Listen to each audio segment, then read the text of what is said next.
Hello. Today we're going to be talking about Alcool by Guillaume Apollinaire.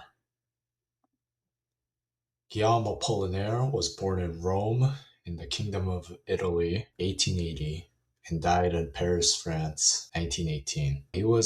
Apollinaire wrote quite a bit during his lifetime, but he's most well known for his poems. Additionally, he's also a well known figure in the Surrealist and Modernist movements. He was famously acquaintances with Pablo Picasso. During his career, he would be known as the forefather of Surrealism, and he would also invent this innovative form of poetry known as a calligram, which is a form of art where you arrange the words in a particular way to create an image, but the words being read out loud also construct that image. So, in a way, a calligram would be a poem constructing an image while the words themselves construct an image. His most well known collection of poems, Alcools, was translated by William Meredith and features his poetry from 1898 to 1913.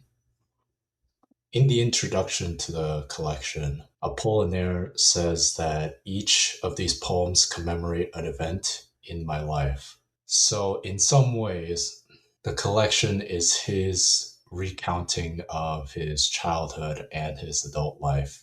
And in his youth, he did a lot of traveling around Europe and America. And he would witness these famous European landmarks, which would profoundly influence his poems. The collection itself features a variety of different tones, predominantly because each event in his life varies in scope and scale.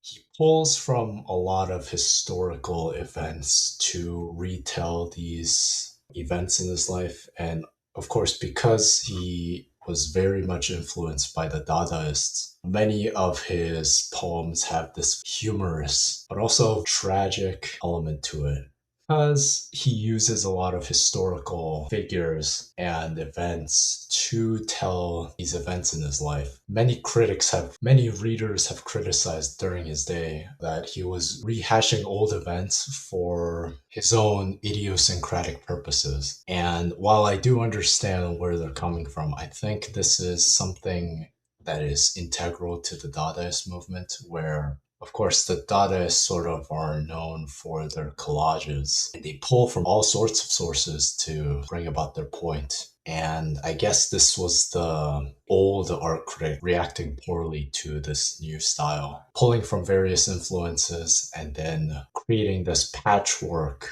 style of poetry. And it's very modern in that sense, cutting apart prose and repurposing them into poetry would be sort of commonly practiced by the postmodernists. But to do this in 1913 was certainly remarkable for Apollinaire. Because of this, I think this is a very important work that should be considered with some nuance because in the 21st century it might not seem very noteworthy. This was certainly a breakthrough movement, and Apollinaire was very much a proponent of these new styles emerging in Europe. Like he was famously very supportive of Cubism back when it wasn't very popular. So he's credited as sort of the proponent of modern art. And so he's a very significant figure that I think deserves some more attention.